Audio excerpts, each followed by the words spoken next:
Congressman Louie Gohmert now on the line, don't we, Terrell? Congressman, can you hear me?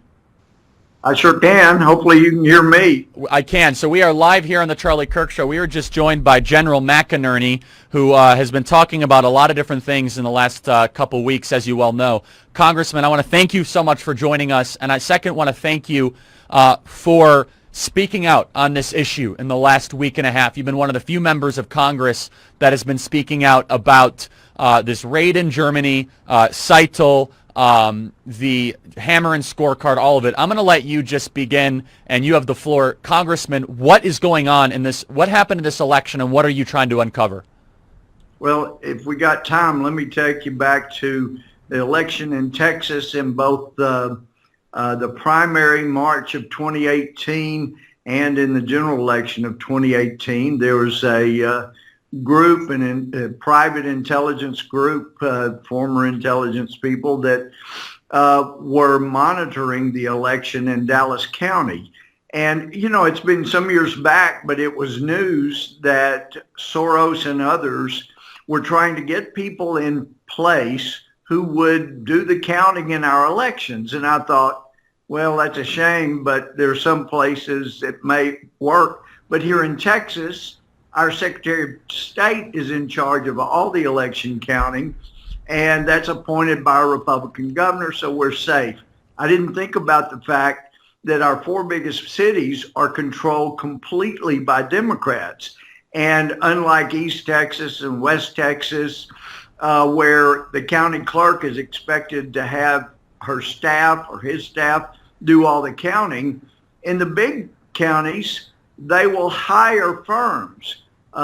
One was hired, I think their base was in Toronto, Canada, to come in and do the counting for them.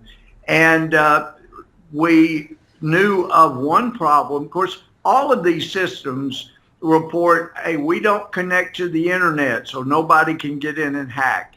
And actually, there was a great article that, of all people, entities, NBC did January 10th of this year. Had you seen that, Charlie? Yeah, also the CNBC piece that was done at the Hackers Convention. Yeah. Oh, well, yes, they have to be programmed some way, and they do have data go from certain parts of the counting into an aggregating system, and most of them use Seitel, the SCYTL. Was originally headquartered in 2018 in Barcelona, Spain.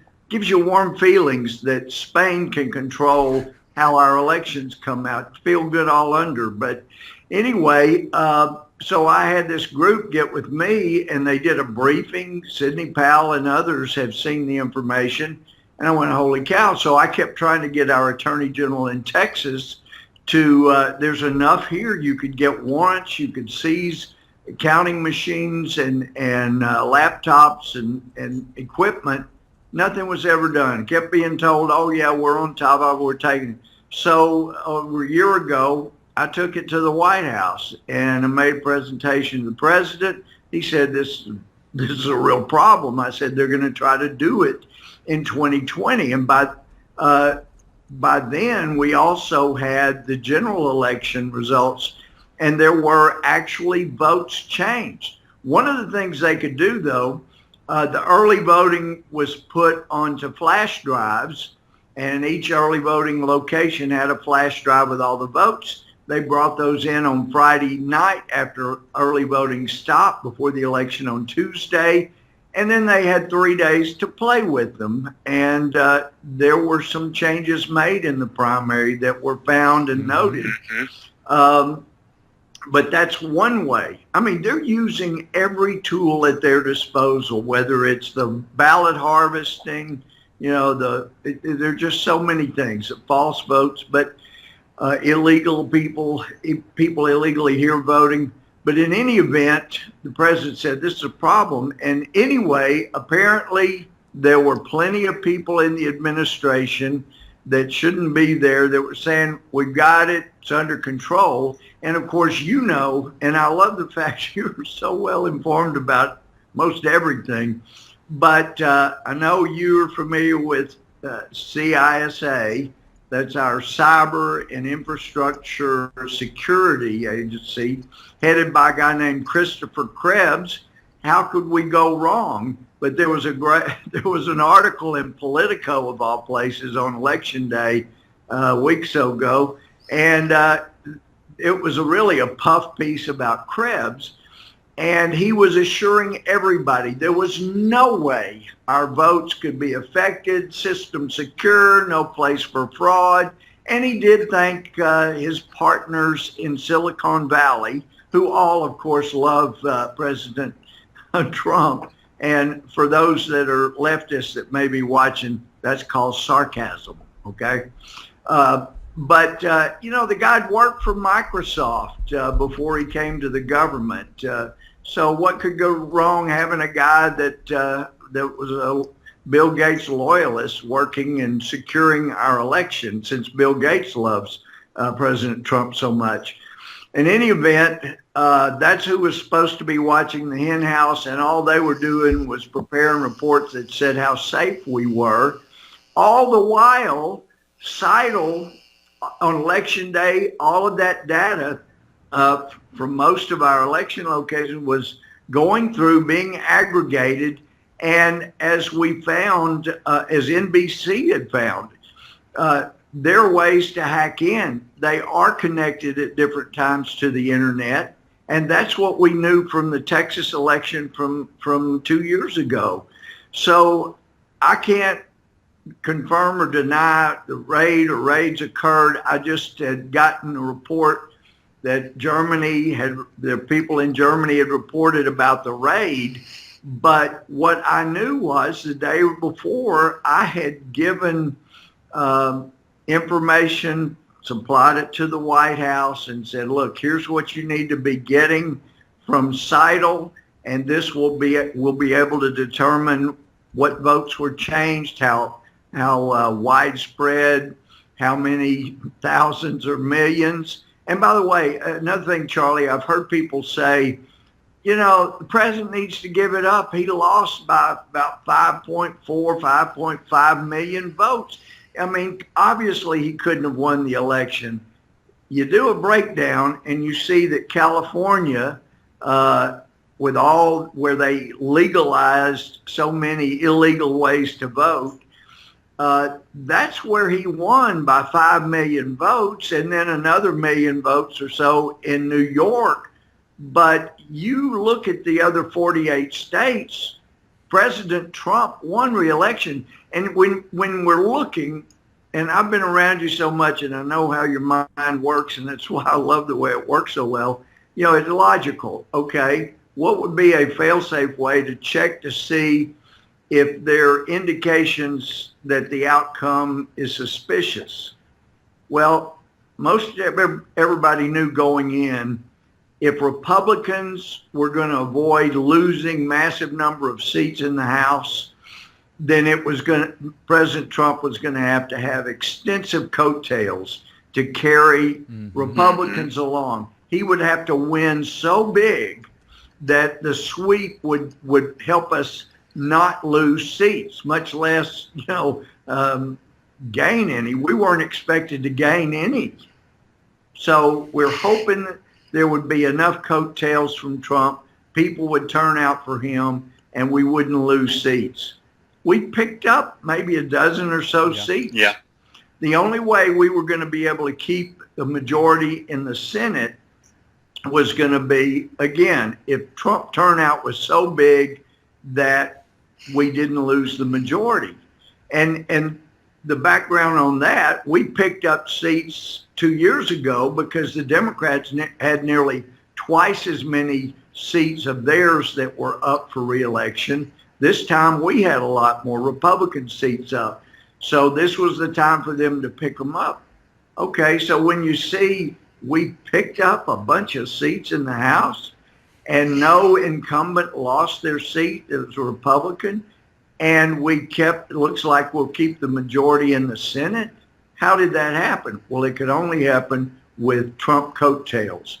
So that tells you something is terribly wrong if the popular vote says Trump won or lost by 5.5 million votes. There's something bad wrong there. And Congressman, also you look at California, in particular, we flipped Michelle Steele's seat, we flipped Young Kim in California.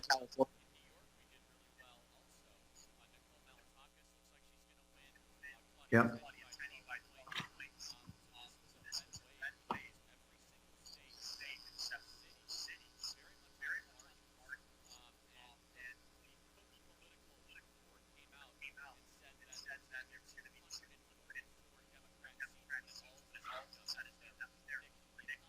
Yeah.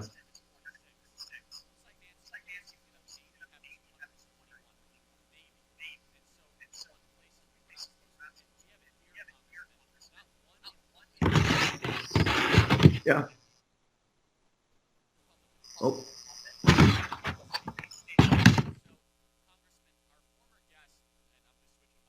Our former guest talked about hammer and scorecard. Can you talk about any specifics around that? Are you hearing things? Are there briefings happening? Can you just add some light into it? Because there's a lot, and I ask pointedly, intentionally, Congressman, because there are about 45 to 50 million people right now that are about to lose permanent trust in our democratic systems. Yeah.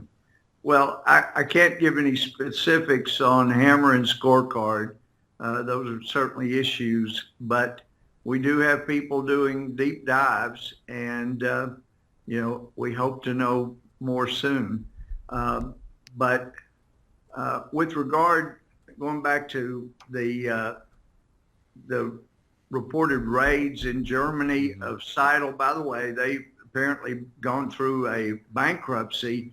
But I'd mentioned earlier that 2 years ago, their main headquarters was in Spain, Barcelona. Well, that apparently got moved, main headquarters, to a place called Frankfurt, Germany. Germany, where Merkel was telling Trump the next day that he just needed to concede and get out of there.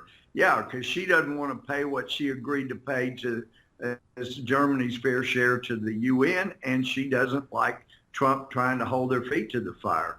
There are all kinds of reasons. And they want us back in the Paris Accord like everybody else, because we're the only ones that are going to pay every other country in the world for all the damage China is doing to the environment. So they have a lot of reasons in Germany. And in Spain, they want Trump out. But what really bothered me is here I'd emailed this information on what specifically to look for, that what information we needed I didn't come up with it. It was provided by some of our former intel people. And then immediately after that, we hear that Seidel's server has been grabbed, and it's apparently, if it were, apparently it was not by direction of the president. So you wonder who's getting that and what's that all about. And there's still some ways that we can grab that information. Can you just tell us the significance of that server? What might be on it? And just a lot of people are talking about it on Twitter and online. You have mentioned it. What could potentially be the significance of this, and how it implicates what may or may not have happened, about a week and a half ago? Well, as even the NBC stories showed, there are back doors to the information being accumulated. And that's something I'd been hearing. There are back doors where they can go in and people can change votes. And they do. And what we had seen in 2018 from the briefing that I got was that they use a couple of methods. One is just flipping Republican votes in a race or more races, but flipping Republican votes and making them Democrat votes, just in the counting. And that creates some problems for the data, and that's what makes a good analyst able to do a deep dive and see, wait a minute, these were changed, here's where they were changed, and that's what messed up the down ballot votes. So that's one way. And another thing is apparently they use what's called a multiplier. they can input a multiplier so that just hypothetically, or for example, every vote for Beijing Biden would end up being multiplied so that he was getting more than one vote. It would be multiplied by whatever they put in. Now, I've been told that in some of the deep diving going on now, they're actually fractions of a vote. And since the Democrats demanded that black votes only count as 3/5 of a vote back before the Civil War, we haven't been having fraction of the votes. But if you ever see that, it tells you there's been a multiplier that applied that fractionalized an outcome.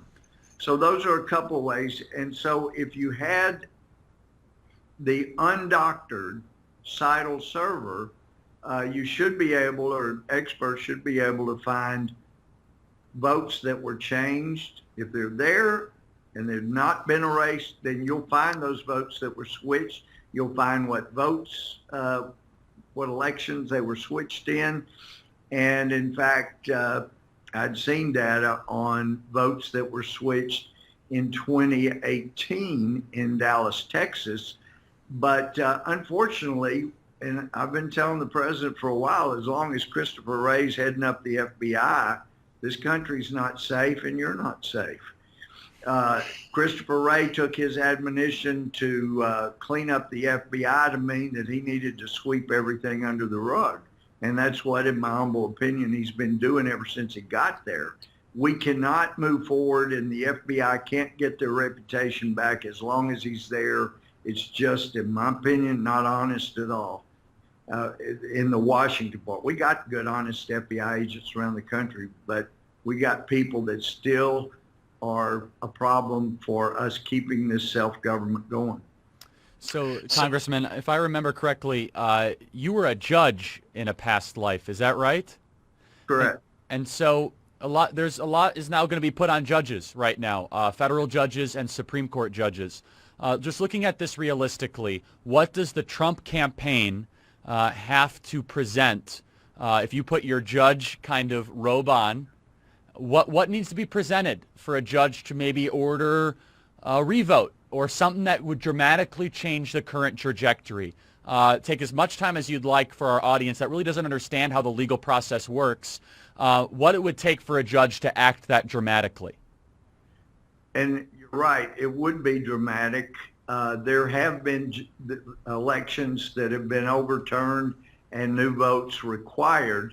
But in a case like this, and I've discussed this with some of the attorneys helping the president, and I'm also licensed and certified to practice before the U.S. Supreme Court, but as a member of Congress, I'm not authorized and I'm prohibited from practicing law.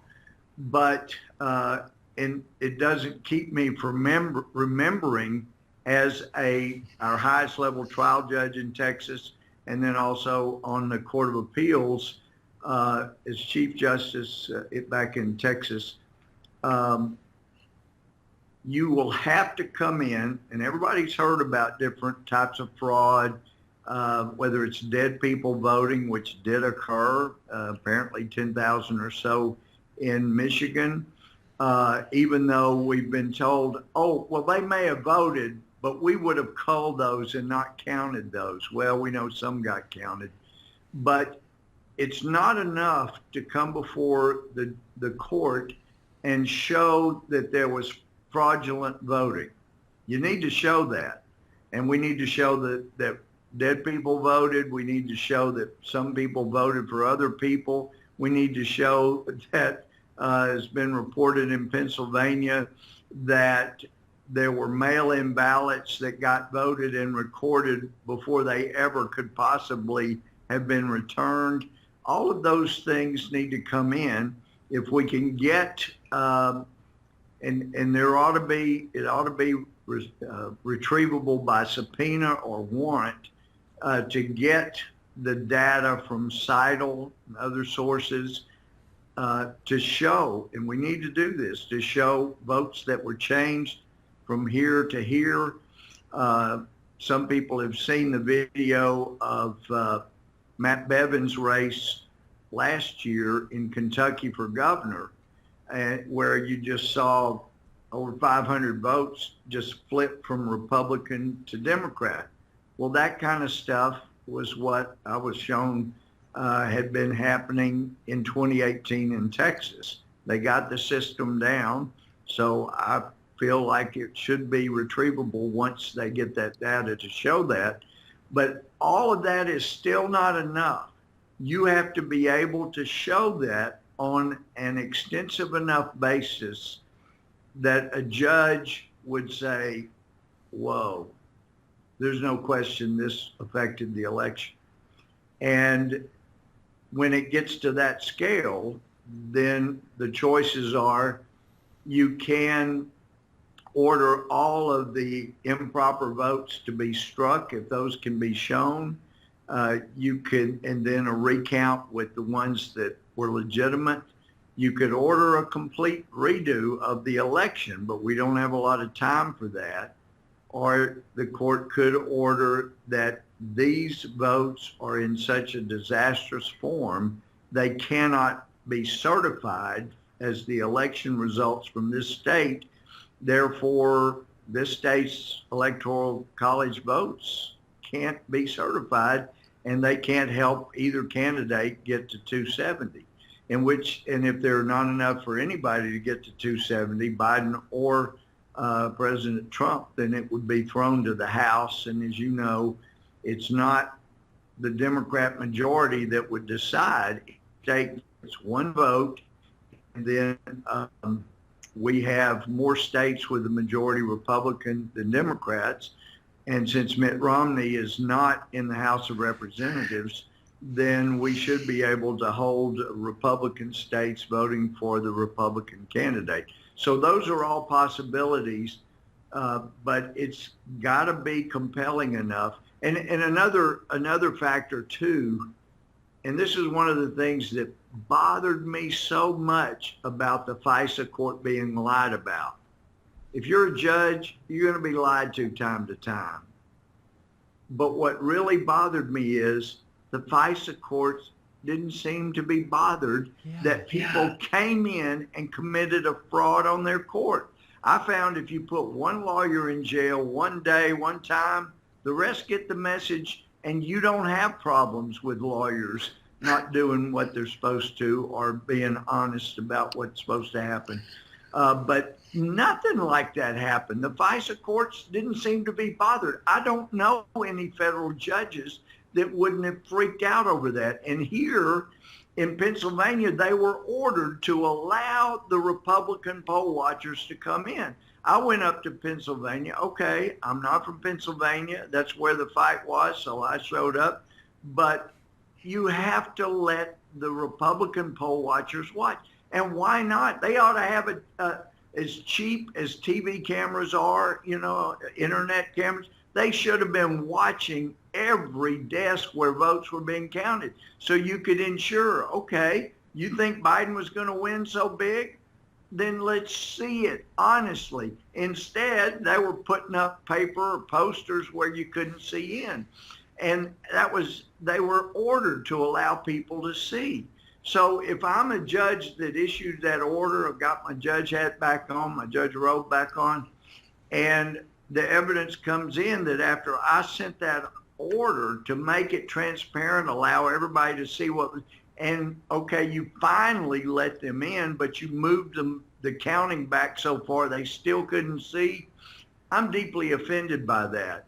And I think Justice Alito and others have enough integrity. They would be deeply offended by people doing that. And there's a legal doctrine that if one side has access to evidence and that evidence is either destroyed or can't be gathered, then a judge is allowed to take judicial notice or to order a jury that they can take notice that the evidence was available to this person, it's no longer, to this party, and it's no longer available, and therefore you can consider that evidence proved their point was not valid. And it's one of the few times a judge can instruct a jury that you can take something that's not direct evidence.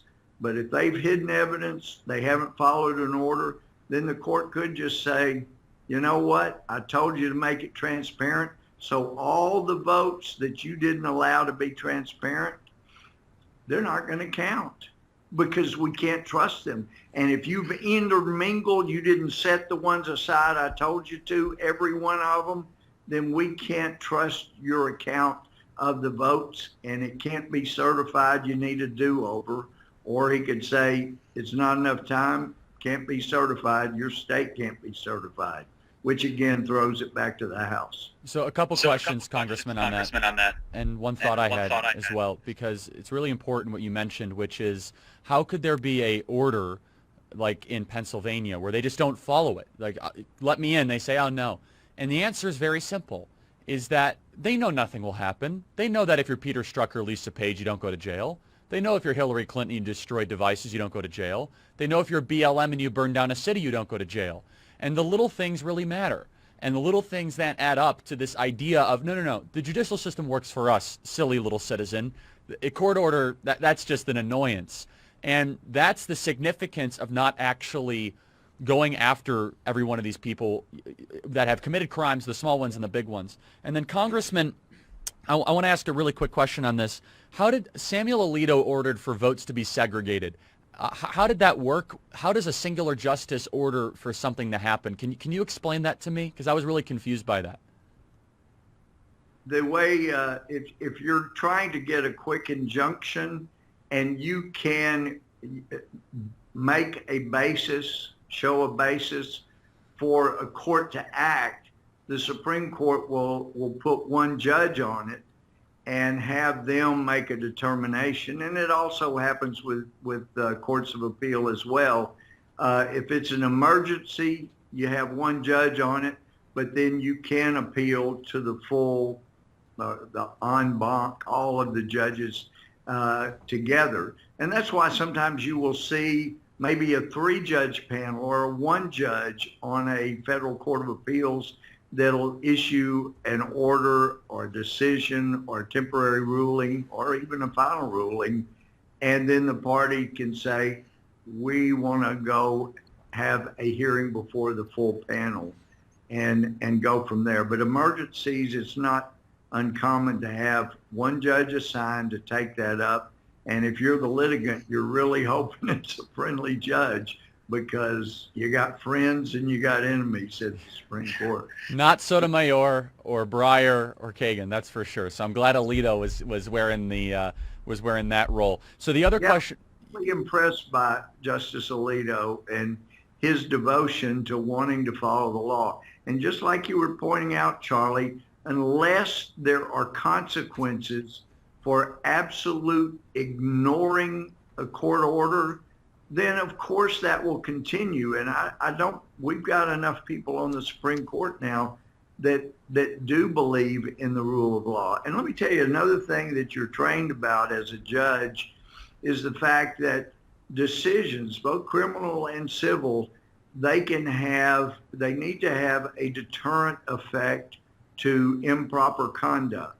Yes. And so, like, for example, if you're deciding on an appropriate punishment, then you're supposed, by law, you're supposed to consider general deterrence.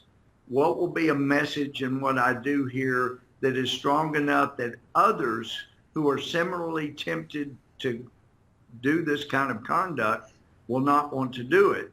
And then specific deterrence, so that the people you are specifically dealing with will never want to do that again. It will be so costly. And if you send a message like that to Seidel, to Dominion, ES&S, you will see them be much more careful about the back doors that are left open or things that are hooked to the internet.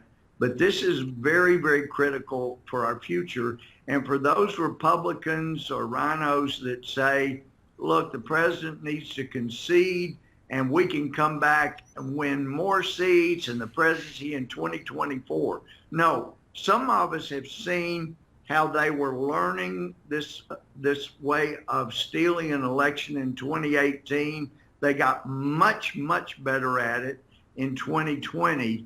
And if this election is stolen, if the fraud is not corrected, and it could be that after you take out all the illegal voting and you take out the manipulation of the data, that Biden wins, okay, he wins, and Trump would let him roll in.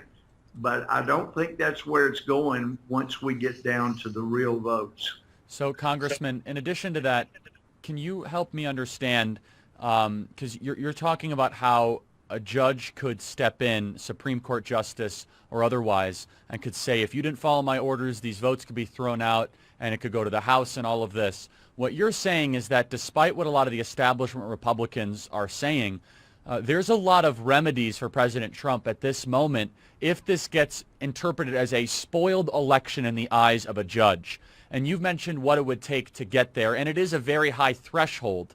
Do you think, based on current claims by the very reputable Sidney Powell, she's confident that President Trump will serve a second term? She thinks that the Biden transition team is kind of a waste of time, is what she said today on television. There's a lot of people that are anxious and confused about this entire process and how it all working. People know that it's stolen. It's just, and what's really upsetting, Congressman, I was on an airplane a couple days ago, and people came up to me and they said, can we trust anything the government ever says again? And I said, probably not. And that's where we're getting to, where people are just going to say they're going to treat their government like it's a banana republic. I guess the question is, can you comment on what could realistically happen before the magical dates start appearing, when the Electoral College gathers and we have to start really filing, pre-inaugural paperwork, because we do have to have, the next leader of the free world by January 20th, unless the Supreme Court decides to come in on dramatic action. Do you see that there could possibly be some bombshell revelations where the U.S. Supreme Court could, step in here? Yeah, I believe some of us have seen enough fraud that the Supreme Court absolutely needs to step in. And it takes me back to the summer I was an exchange student to the Soviet Union, Charlie. I spent a lot of time with other college students. Half of that summer was in Ukraine. I used to say the Ukraine, and one of the Ukrainians said, "Do you say I'm from the Texas?" And I said, "No, we don't say the Ukraine here either. We're from Ukraine." But so much time with college students, and I couldn't believe they didn't trust their government story on anything, most of them. And I said, doesn't it bother you that you can't believe anything your government tells you? And there was a Russian expression that I heard over and over. It drove me crazy that, well, there's nothing to be done. Nothing to be done. I hated that. It was so fatalistic, but that's how a Marxist government is able to stay in power, is by showing the people you can't do anything. It's just going to ruin your life. Just sit back and roll along and coast along. But that's not the American way. And the courts can do something. And frankly, Charlie, I would rather have a redo election than to have the courts roll in and say, I agree, we can't trust it and it can't be certified, and it goes to the House. The first time that ever happened, John Quincy Adams in 1824 did not get a majority of the popular vote, and he didn't have enough electoral college votes, so it went to the House, and it created lots of trouble for him. He didn't win a second term. Of course, and then he ran for Congress, the unthinkable after being president, and tried to work on eliminating slavery. But it would be cleaner if we could make sure that people's vote counted. I know in my own district, the first time I ran, I was told by somebody that was a major Democrat that I pay a lady here for, it's usually around 1,500 votes. and she had a list. She'd go get people to sign on the absentee ballot request, and then she would get the absentee ballots. And I asked the clerk one time, does she really vote that many? She said, yeah. Sometimes she votes them all in green ink so she can prove how many she voted because she gets paid for every vote. But in any event, there's always been cheating. You know, I was watching a vote back in the 90s, and Tom Brokaw told, I guess it was David Brinkley, tell him that story that Johnson told about when he ran years ago. And he said, well, he said, you know, back then, before Watergate, the press was friends with all of the presidents as they were president. And a lot of times the president would come down to the press room, sit at one of our desks, and just sit around and talk. And he knew he could trust them not to print anything that was like that off the record. And one time, and it must have been 66, said we were watching some midterm reports of votes coming in. And Lyndon Johnson had his boots up on the desk and scratching his belly and like drinking a beer. He said, yeah, I remember back when I was running, my campaign manager and I were out in the cemetery the night before the election. Of course, in Duval County, there were a lot of dead people that used to vote or vote in alphabetical order and those kind of things. But yeah, and we would write down the name off each tombstone, and we came to one that had all this stuff on it. We couldn't really tell the name. And my campaign manager said, come on, Lyndon, let's go to the next grave. And I grabbed his arm and I said, no, sir, this man has every bit as much right to vote as anybody else in the cemetery. And so, you know, and those of us in Texas that know our Texas history know that happened in Duval County. And then I think the courthouse burned when the investigators came to investigate. So the biggest, as John Fund has said before, that wrote a great book on fraud in elections, the biggest fraud about elections is the statement that there is no fraud in elections. There has always been people trying to cheat, and some have done so successfully. And by the way, I asked Monica Crowley, that worked for Richard Nixon after he was president, I think helping with the book. And I said, well, I'd heard in 1960 that Nixon was told there may be enough fraud in Chicago that we could go to court and you'd have a shot at winning. And she said she had talked to him about it, and that he said, yeah, he was told there was a good shot at overturning it, but he just felt like it would be too divisive for the country. And so, Charlie, you go back to the discussion earlier on deterrence. If there are no consequences for cheating, then it just gets worse and worse and worse until it builds to where we are now. And people don't have, you're going to have 70 million people that don't have confidence in this vote. So, Congressman, I want to take a question here from some of our listeners. We have tens of thousands watching, and I want to thank you for being so generous with your time. One question that we just keep on getting is, what can we do? Some of our supporters here at charliekirk.com/support. Just one question here from Gary from Michigan. He says, what can we do? He said, I feel helpless, and I feel like this election was robbed. What can just average citizens, patriots do right now? Because just a lot of people are sitting at home saying, this feels like the greatest con job in elections in American history. What can I do? No, it's not just American history; it's in world history. I mean, this will be the biggest stolen election in world history. Yes, it went on in the Soviet Union, but they didn't really have to steal a lot of votes. People were scared not to vote, as they were told. And there were problems, obviously, in Venezuela, in Cuba. Any place you have socialism, you're going to have an all-powerful totalitarian government.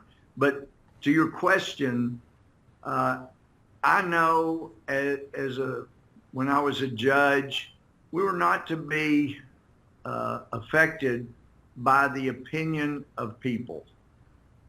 But sometimes I hated what the law was, and I would explain, I think this is the wrong outcome, but I'm not allowed to legislate from the bench. You'll have to go to Austin to get the law changed, or Washington to get the law changed. So I'm going to have to follow the law. But there are a lot of judges, well, most of us, just say it, most of us do not want to be exceedingly unpopular and be called all kinds of names. I think God's been good to me during my days as a judge. My skin got so much thicker, and so I could handle it. But I see judges all the time. They are definitely swayed by popular opinion. And I think Chief Justice Roberts is one of those. In fact, my understanding was that on Obamacare decision, he was planning on voting that it was unconstitutional.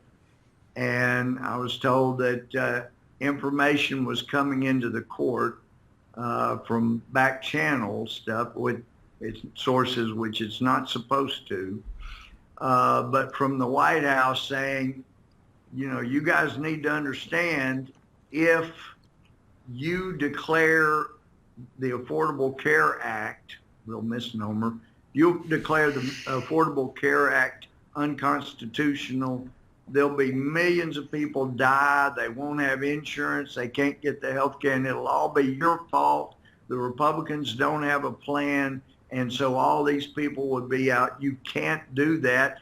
And Chief Justice Roberts will go down in history as the most political Chief Justice since Taney and the Dred Scott decision. And that ultimately, supposedly, Roberts just didn't want to go down in history as the most political Chief Justice. So what happened? He became the most political Chief Justice since the Dred Scott decision. But Justice Scalia told me one time, and I don't know if you were following Supreme Court decisions back when the Kelo decision came out from was it New Hampshire? I believe it was New Hampshire. But it was a case where the city decided to use their power of eminent domain to take somebody's private property, not for a civic or city reason, but because they wanted to give it to a developer who was supposed to divide it and make it more valuable, and then they would receive a lot more property tax from all that money. And that's outrageous. You're not supposed to do that.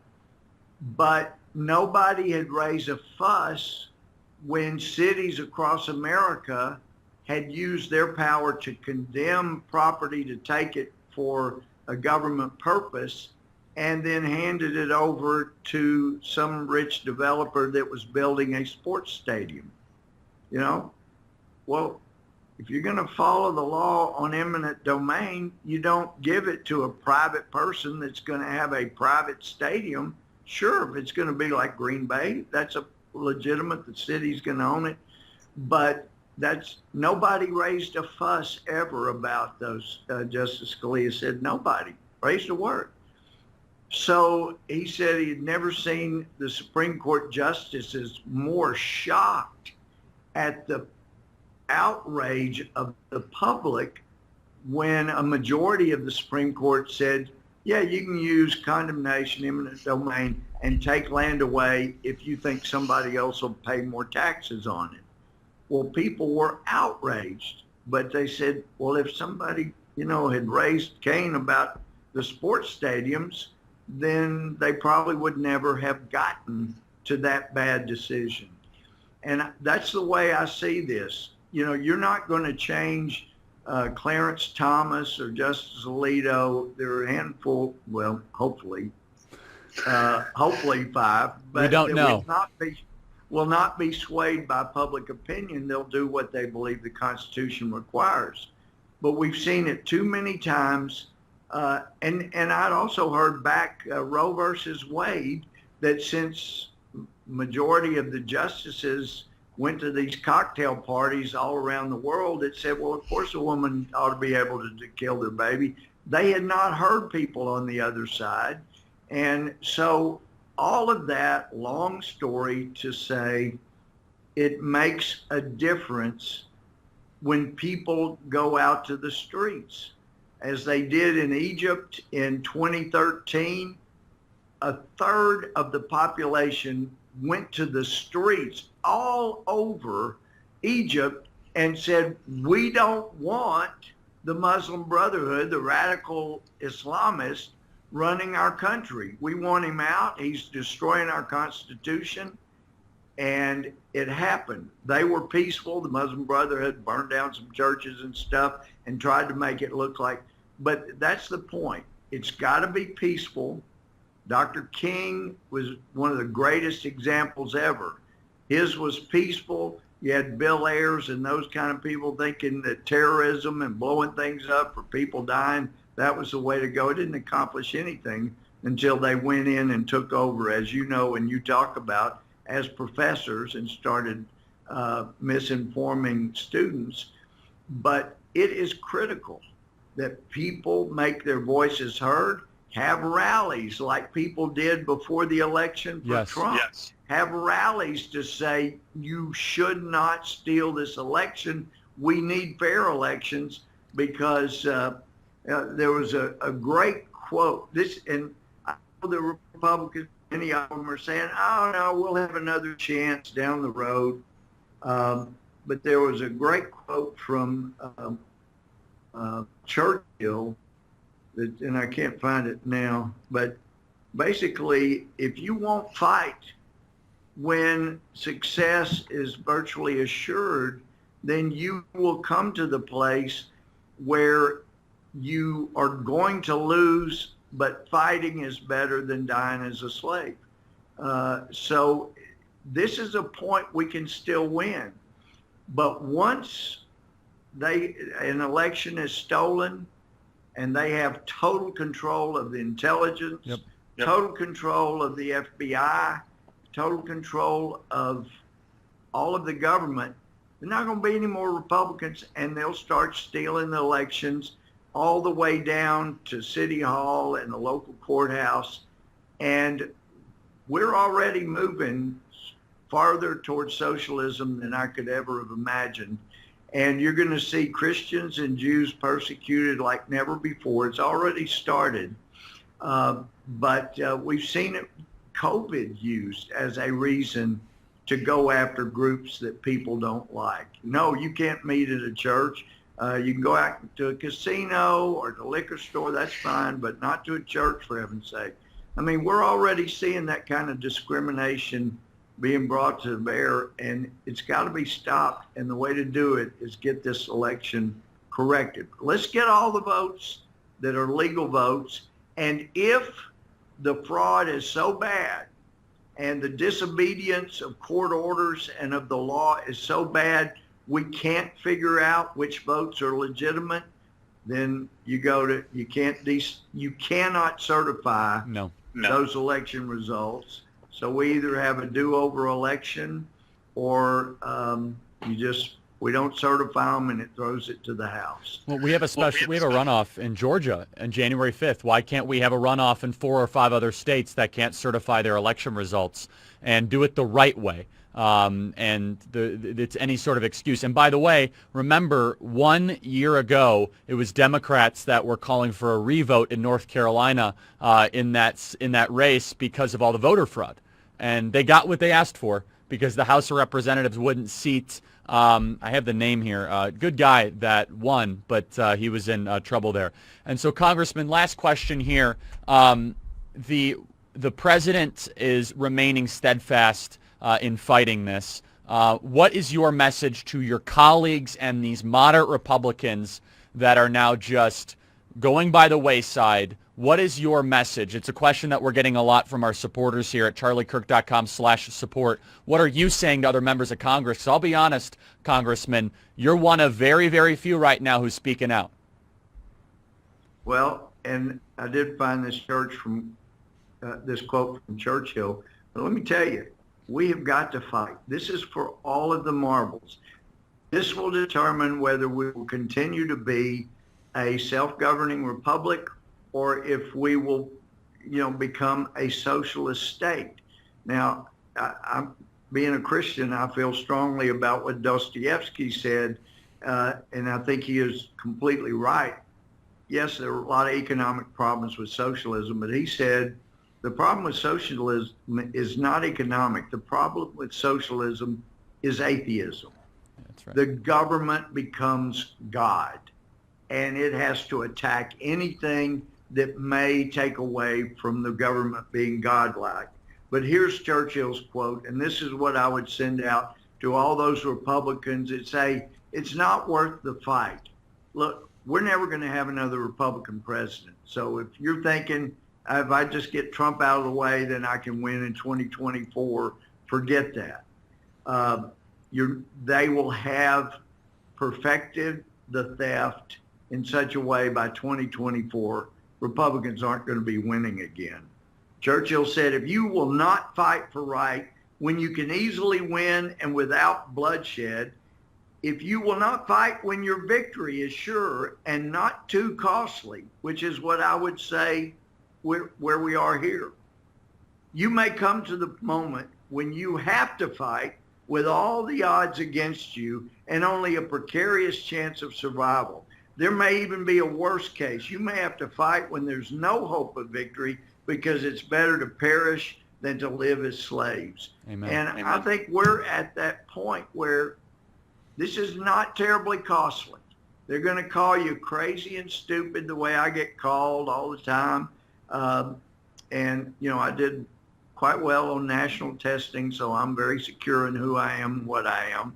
And my skin was thick enough when I got COVID back this summer, and I got wonderful, sweet messages from all over the country, but I got a bunch of just die MFer, and I find those amusing.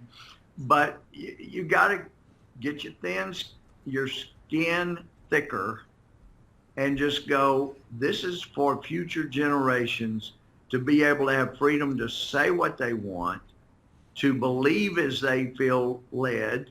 And, our Second Amendment, forget that, that'll be gone. But not just those, freedom of religion, freedom of speech, freedom of assembly, yeah, all those go, Second Amendment, but the right to be free from unreasonable search and seizure. That's what this last, this FBI and Department of Justice is engaged in. Mm-hmm. They would just go search whenever they got good and ready, lie in an affidavit, and they should be going to jail. Shame on Durham. But this is worth fighting for at a time where we have a chance to win. And if we don't, I'm telling you, Charlie, future generations, maybe not you as much and people younger than you, but for a number of our generations, they will curse our names for generations to come because we had it so easy and we could have fought and could have saved self-government, but just decided we didn't want to be name called or have Antifa target us. But Antifa's got to be stopped. These Marxists have got to be stopped. So it's time not to shrink back and say, well, let's go to a movie and worry about this later. You can't do that. So. Yeah, we got to fight. So I'm very, very grateful that you're in the fight and you're smart enough to see the problems in the things that the left is saying. We got to be in the fight. Organize rallies wherever you live. Make sure you're a member of Congress, your senators, even if they're different parties, they need to have this outpouring of email, of letters, of calls saying, this is being stolen. You have destroyed my vote with fraud. Yes. Let's get this right. Let's make sure we get it right. And it usually requires a threat, or we're going to make sure you don't get reelected. You get primaried. That usually gets people gets their attention. Now, I've had a premonition since I first ran that someday I might end up having to take a stand that would cost me the way Sam Houston did when he stood up against seceding from the Union and slavery. And very few people came to his funeral. Without him, there is no Texas. Yet sometimes you do have to take a principled stand, even if it means costing your friends. We still celebrate him for the good he did, but there at the end of his life, it was not fun. But he stood up for what he believed was right. Sometimes you have to do that. But what I found back when I was a judge, and I was told by every judge I knew, if you handle that case, you'll never get elected to anything. And I lost sleep. That's the only night I ever lost sleep about a decision. Lost sleep because I was concerned about losing. But I prayed about it, and what came to me by morning was, if I'm going to run from the job I ran for, I shouldn't be in this job. And so I handled the case, made some people mad, but did what I thought was right. And my my polls started going up. Yep. As a result. People appreciated somebody doing what they ran to do. Well, God bless you, Congressman, for everything you're doing for our country. Keep fighting. I want to encourage you. Stay on this. We have your back. Please, let's expose this fraud. So God bless you, Congressman. Thank you for joining us.